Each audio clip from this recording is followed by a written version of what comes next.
नमस्कार मेरे प्यारे साथियों। आज मैं आप लोगों की सेवा में फिर उपस्थित हूँ। डीएलएड सीरीज लेके अति लघु उत्तरीय प्रश्न चल रहा है। आइए देर न करते हुए प्रश्नों को स्टार्ट करें। इससे पहले कि जो प्रश्न हमने कराए हैं वो आप जाके देख लें, प्लेलिस्ट में है। आइए शुरू करते हैं क्वेश्चन नंबर 51 से। क्वेश्चन नंबर 51 में लिखा है, जिला परिषद के नाम पर जिला पंचायत नाम कब दिया गया? यानी जिला परिषद पहले था, बाद में जिला पंचायत हो गया, तो ये कब हुआ? तो जिला परिषद के नाम पर जिला पंचायत का नाम सन 1994 में दिया गया। कब? सन 1994 में दिया गया। ये क्वेश्चन 2022 में आ चुका है। नेक्स्ट क्वेश्चन है, मम्मी क्या है? मम्मी क्या है? तो शव के रख रखाव की कला को मम्मी कहा जाता है। मिस्र में आप जानते हैं, मिस्र में शव के ऊपर क्या एक बॉक्स में बना के रख दिया था कपड़ा लपेट कर, वही मम्मी कहलाता है। ठीक है, यानी शव के रख रखाव की कला को मम्मी कहा जाता है। आइए अगले प्रश्न को देखते हैं। अगला प्रश्न है, किन्हीं दो नदी घाटी सभ्यताओं के नाम लिखिए। तो सिंधु क्या हो जाएगा? किन्हीं दो नदी घाटी की सभ्यता, सिंधु घाटी की सभ्यता हो जाएगी और फिर मेसोपोटामिया की सभ्यता हो जाएगी। ठीक, आइए दूसरे प्रश्न को देखते हैं। दूसरा प्रश्न हमारा हो जाएगा, हड़प्पा की खुदाई के जनक कौन हैं? तो बार बार ये क्वेश्चन आ रहा है, ध्यान दीजिएगा। हड़प्पा की खुदाई के जनक कौन है? दयाराम साहनी है। हड़प्पा की खुदाई के जनक दयाराम साहनी है। ध्यान दीजिएगा ये क्वेश्चन को। नेक्स्ट क्वेश्चन है, मेसोपोटामिया का अर्थ क्या है? मेसोपोटामिया का अर्थ क्या है? तो आपका सही उत्तर हो जाएगा, मेसोपोटामिया दो शब्दों से बना हुआ है, जैसे मेसो एवं पोटामिया से। कौन से? मेसो शब्द और पोटामिया शब्द से बना हुआ है। देखिए, मेसो शब्द और पोटामिया शब्द से मिलकर बना है। मेसो का अर्थ है बीच तथा मेसो का अर्थ है बीच तथा पोटामिया का अर्थ है नदी। पोटामिया का अर्थ है नदी, अर्थात दो नदियों के बीच के क्षेत्र को मेसोपोटामिया कहा जाता है। मेसोपोटामिया का अर्थ है दो नदियों के बीच के क्षेत्र को मेसोपोटामिया कहा जाता है। मेसो का अर्थ है बीच और पोटामिया का अर्थ है नदी। अगले प्रश्न चलते हैं। 56 नंबर है। क्वेश्चन नंबर 56 कहा गया है, मेसोपोटामिया की सभ्यता का विकास किन नदियों की घाटी से में हुआ है? मेसोपोटामिया की सभ्यता का विकास किन नदियों की घाटी में हुआ है? तो मेसोपोटामिया की सभ्यता का विकास दजला व फरात घाटी में हुआ है। कहाँ? दजला व फरात नदी घाटी में हुआ है। ठीक है, नेक्स्ट प्रश्न हो जाएगा, कुम्हार के चाक का प्रयोग किस भाषा में सबसे पहले किया गया था? यानी कुम्हार के चाक का प्रयोग किस भाषा में सबसे पहले किया गया था? तो कुम्हार के चाक का प्रयोग मेसोपोटामिया की सभ्यता में सर्वप्रथम किया गया था। कहाँ पे? मेसोपोटामिया की सभ्यता में सबसे पहले किया गया था। ठीक, अगला प्रश्न हो जाएगा, सांझ का तारा या भोर का तारा या सबसे चमकीला तारा पृथ्वी का भगिनी यानी पृथ्वी की बहन या पृथ्वी का सबसे निकटतम तारा किसे कहते हैं? तो वो कोई और नहीं है, शुक्र ही है। कौन है? शुक्र ग्रह है, शुक्र ही है। ठीक है, नेक्स्ट प्रश्न, पृथ्वी का उपग्रह कौन है? तो पृथ्वी का उपग्रह आप सभी को पता ही होगा, चंदा मामा है, चंद्रमा, यानी पृथ्वी का उपग्रह चंद्रमा है। नेक्स्ट, उल्का पिंड क्या है? ठीक है, उल्का पिंड क्या है? तो देखिए, उल्काएं प्रकाश की चमकीली धारी के रूप में दिखाई देती हैं, जो आकाश क्षण भर के लिए चमकती और लुप्त हो जाती। उल्काएं क्षुद्र के टुकड़े एवं धूमकेतु द्वारा पीछे छोड़े गए धूल के कण होते हैं। यानी जिसे हम कहते हैं ना, वो आत्मा जा रही है, कुछ मांग लेंगे तो मन्नत पूरी हो जाती है। देखते हैं आप, क्या होता है, खूब तेजी से गिरता है, इस तरह से खूब तेजी से गिरता है और तुरंत गायब हो जाता है। ठीक, वही क्या होता है? उल्का पिंड होता है। यानी एक बार और देखिए, उल्काएं प्रकाश की चमकीली धारी के रूप में दिखाई देती हैं, जो प्रकाश क्षण भर, ठीक है, जो क्षण भर, जो क्षण भर के लिए चमकती है और क्या होती है? लुप्त हो जाती है, लुप्त हो जाती है। उल्काएं क्षुद्र के टुकड़े एवं धूमकेतु द्वारा छोड़े गए धूल के क्या हैं? कण हैं। एक क्वेश्चन 2011 में 2019 में आया हुआ है। नेक्स्ट प्रश्न है, अर्थशास्त्र के जनक कौन है? अर्थशास्त्र के जनक एडम स्मिथ है। कौन है? अर्थशास्त्र के जनक एडम स्मिथ हैं। ठीक, नेक्स्ट प्रश्न, विश्व के सबसे छोटे तथा बड़े महाद्वीप का नाम बताइए। विश्व के सबसे छोटे तथा सबसे बड़े महाद्वीप का नाम बताइए। तो सबसे छोटे महाद्वीप, देखिए, सबसे बड़ा महाद्वीप एशिया महाद्वीप हो जाएगा, यानी सबसे छोटा महाद्वीप एशिया महाद्वीप यहाँ दिया है, और सबसे बड़ा महाद्वीप उल्टा दिया है इसमें, तथा सबसे बड़ा महाद्वीप ऑस्ट्रेलिया उल्टा दिया है। ठीक है, इस प्रश्न में सबसे बड़ा यहाँ पे रहेगा। ठीक है, ये एशिया जो है वो बड़ा है, एशिया क्या है, बड़ा है, और ऑस्ट्रेलिया क्या है, छोटा महाद्वीप है। क्या है, छोटा है। ठीक है, उम्मीद करते हैं कि ये क्वेश्चन समझ में आ जाएगा। यानी विश्व में एशिया जो है सबसे बड़ा महाद्वीप है, ऑस्ट्रेलिया सबसे छोटा महाद्वीप है। आइए अगले प्रश्न चलते हैं। प्रश्न है, मिस्र सभ्यता के दो देवताओं के नाम बताइए। तो मिस्र सभ्यता के दो देवता हैं, एक होरस हो जाएंगे और दूसरा ओसरिस हो जाएंगे, दूसरा ओसरिस हो जाएंगे। होरस और ओसरिस क्या हैं, मिस्र के दो देवताएं हैं। ठीक, आइए अगले प्रश्न में चलते हैं। अगला प्रश्न, मेसोपोटामिया सभ्यता के दो देवताओं के नाम बताइए। तो मेसोपोटामिया के दो देवताएं जो हैं वो समास, जिससे सूर्य कहते थे, कौन, समास, सूर्य को कहते थे स्तर, रक्षक देवी होती थी। ठीक है, दो देवताओं के नाम है मेसोपोटामिया, समास जिसे सूर्य कहते थे, स्तर जिसे रक्षक देवी कहते थे। नेक्स्ट प्रश्न है, दो विदेशी यात्राओं के नाम लिखिए, विदेशी यात्रियों के नाम लिखिए। तो मेगास्थनीज है और हेनसांग है। विदेशी यात्री जो हैं वो मेगास्थनीज और हेनसांग हो जाएंगे। देखिए इसी कह रहा है ईसवी पूर्व का अर्थ क्या होता है, इसको बताने के लिए कहा गया है। तो ईसवी पूर्व, आइए देखते हैं क्या होता है। ईसवी पूर्व का अर्थ ईसा से पूर्व है, यानी ईसा मसीह से पहले जो है वो ईसा पूर्व है। ईसा पूर्व ईसा मसीह के जन्म के 100 कहा गया है। ईसा के जन्म के 100 वर्ष पहले यदि कोई घटनाएं, ठीक है, यदि कोई घटनाएं घटी तो इसे ईसा पूर्व 100 लिखा जाएगा। यानी ईसवी पूर्व का अर्थ हो ईसा पूर्व है। ठीक है, ईसा अर्थात ईसा मसीह के जन्म से 100 वर्ष पूर्व यदि कोई घटना घटी तो उसे ईसा पूर्व लिखा जाएगा। ठीक, नेक्स्ट प्रश्न है, इतिहास का पिता किस यूनानी विद्वान को मानते हैं। यानी कहते हैं इतिहास का पिता हेरोडोटस को कहते हैं, और हेरोडोटस यूनान के थे। भारत के संबंध में हेरोडोटस ने कौन सा ग्रंथ लिखा। भारत के संबंध में हेरोडोटस ने कौन सा ग्रंथ लिखा। तो भारत के संबंध में हेरोडोटस ने हिस्टोरिका ग्रंथ लिखा है। हेरोडोटस ने हिस्टोरिका ग्रंथ लिखा है, वो भी भारत के संबंध में। नेक्स्ट क्वेश्चन है, जीवाश्म ग्रह कौन है। तो जीवाश्म ग्रह, देखिए जीवाश्म ग्रह कौन है, जीवाश्म ग्रह चंद्रमा है। कौन है, चंद्रमा जीवाश्म ग्रह है। ठीक है, चंद्रमा जीवाश्म ग्रह है। नेक्स्ट क्वेश्चन, पुच्छल तारे या धूमकेतु तारे किसे कहते हैं। सौरमंडल के छोर पर बहुत ही छोटे छोटे अरबों पिंड विद्यमान हैं, जिन्हें क्या पुच्छल तारे कहा जाता है।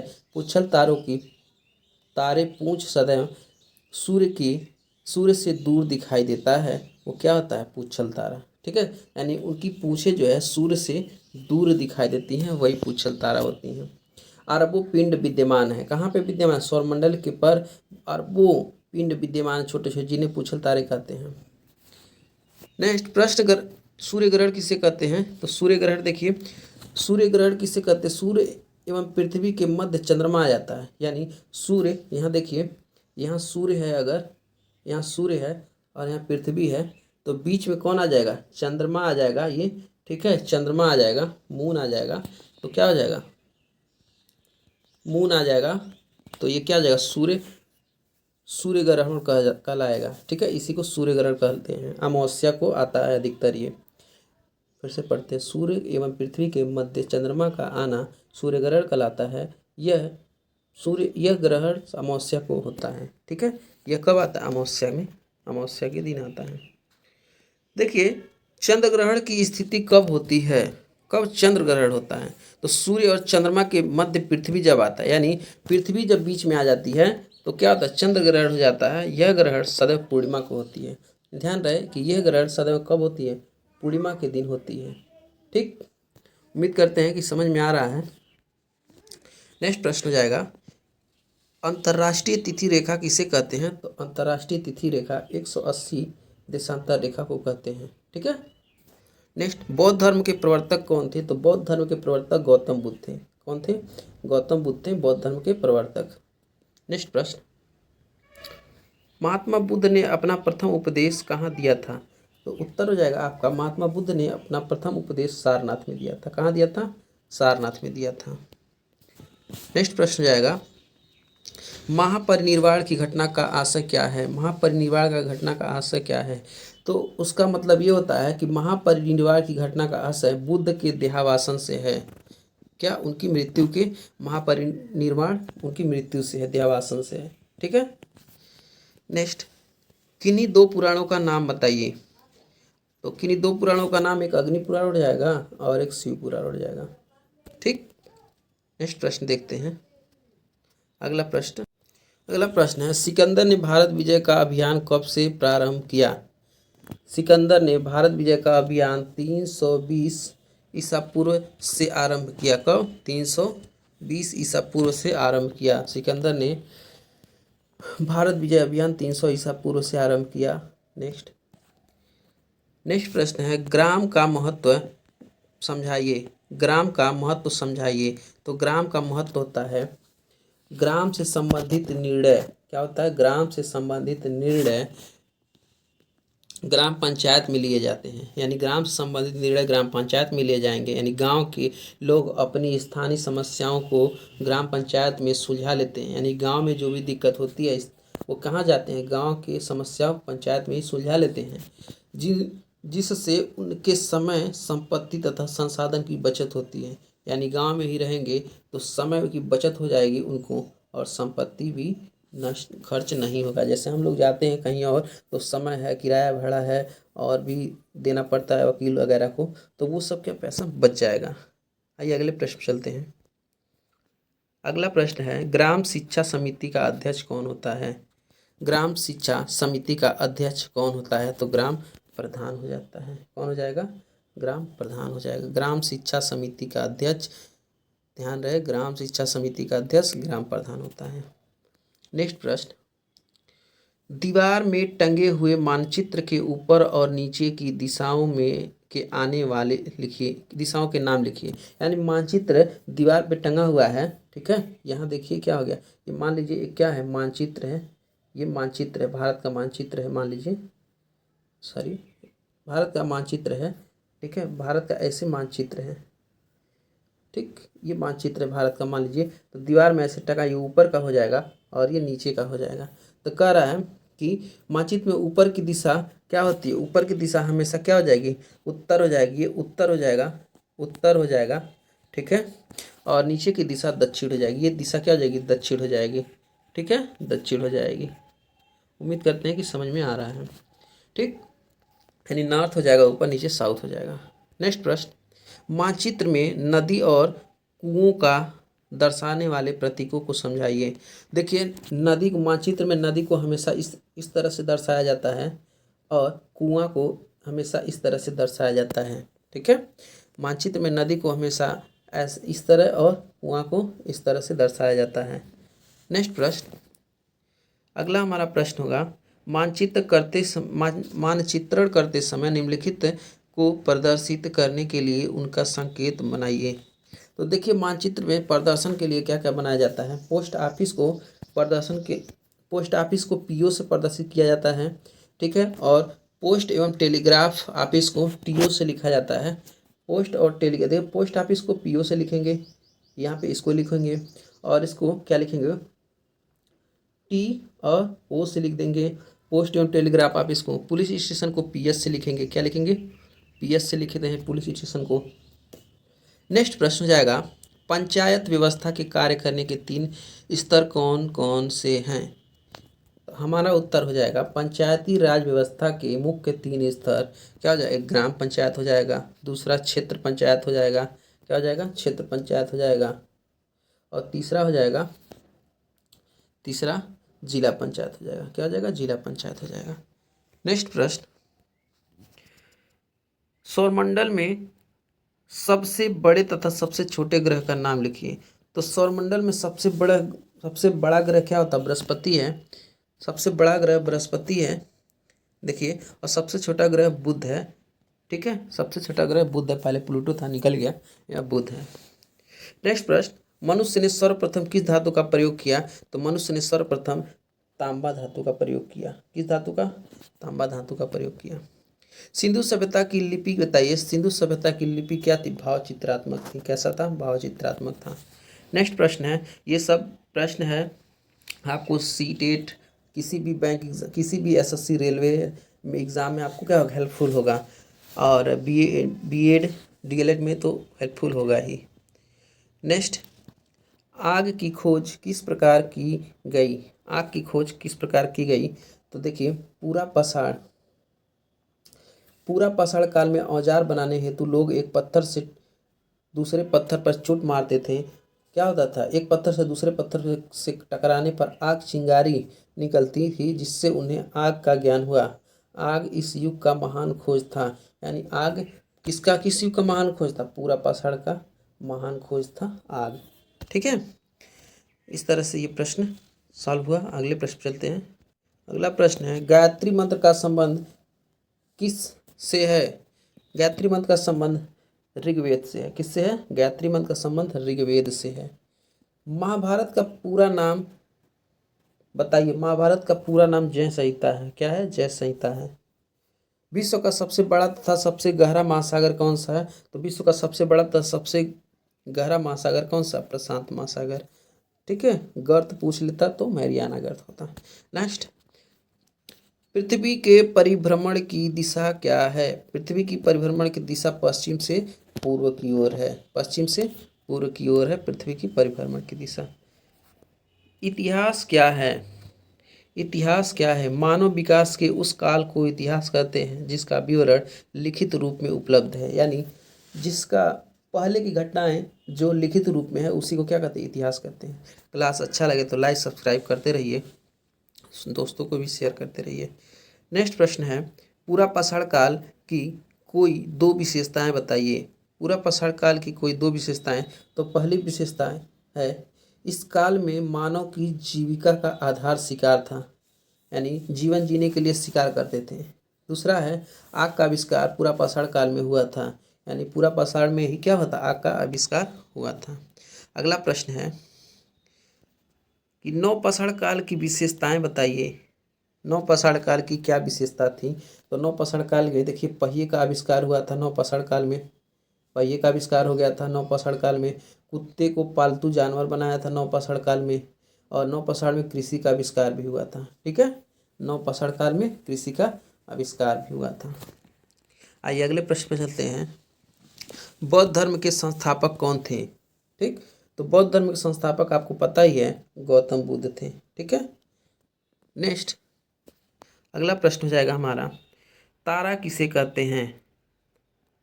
वह आकाशीय पिंड जो अपने प्रकाश के से प्रकाशित होता है और प्रकाश तथा ऊष्मा वितरित करता है, वह तारा कहलाता है। यानी सूर्य के ही समान, यानी सूर्य भी क्या एक तारा ही है। वह अपना उसका खुद का एक क्या होता है? प्रकाश होता है, और वह अपने प्रकाश से ही प्रकाशित होता है वही।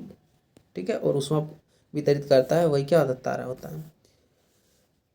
परिभ्रमण का अर्थ क्या होता है? परिभ्रमण का अर्थ, आकाशीय पिंड जब अपने अक्ष स्थल पर घूमता है तो उससे उसके घूमने की क्रिया परिभ्रमण कहलाती है। ठीक है, यानी परिभ्रमण, आकाशीय पिंड जब अपने ही अक्ष पर क्या होता है? अपने ही अक्ष पर यहाँ पे है और यहीं घूमता है, यहीं घूमता है लट्टू की तरह, तो क्या होता है? वही परिभ्रमण होता है। वही क्या होता है? परिभ्रमण होता है। आइए अगले प्रश्न पे चलते हैं। अगला प्रश्न है, आकाशगंगा किसे कहते हैं? तो आकाशगंगा ब्रह्मांड में बड़े से बड़े क्या है? बड़े बड़े समूहों में अरबों तारे पाए जाते हैं। तारों के ऐसे किसी समूह को आकाशगंगा कहते हैं। तारों के ऐसे ही समूह को क्या कहेंगे? आकाशगंगा कहेंगे। ब्रह्मांड में बहुत बड़े बड़े बहुत क्या हैं? अरबों खरबों तारे हैं। तारों के समूह को करा, इसी समूह को क्या कहेंगे? आकाशगंगा कहेंगे। क्षुद्र ग्रह कहाँ पाए जाते हैं? तो क्षुद्र ग्रह देखिए, सूर्य के चारों ओर ग्रहों तथा उपग्रहों की अतिरिक्त छोटे छोटे पिंडों की चक्कर लगाते हैं। इन आकाशीय पिंडों को ही क्षुद्र ग्रह कहा जाता है। ये मंगल एवं बृहस्पति के मध्य पाए जाते हैं। क्षुद्र ग्रह मंगल ग्रह और बृहस्पति ग्रह के बीच में पाए जाते हैं। ये क्या होते हैं? ये सूर्य के भी चक्कर लगाते हैं। ठीक, 101 नंबर देखिए, कांसा धातु किन धातुओं से मिलकर बना है? तो कांसा धातु किन धातुओं से मिलकर बना है? कांसा धातु तांबा और जस्ता से मिलकर बना है। तांबा और जस्ता से मिलकर बना है। ठीक है, उम्मीद करते हैं कि क्लास आपको समझ में आई होगी। लाइक सब्सक्राइब करते रहिए और अपने दोस्तों को भेजते रहिए। जय हिंद, जय भारत। मिलते हैं अगले क्लास में।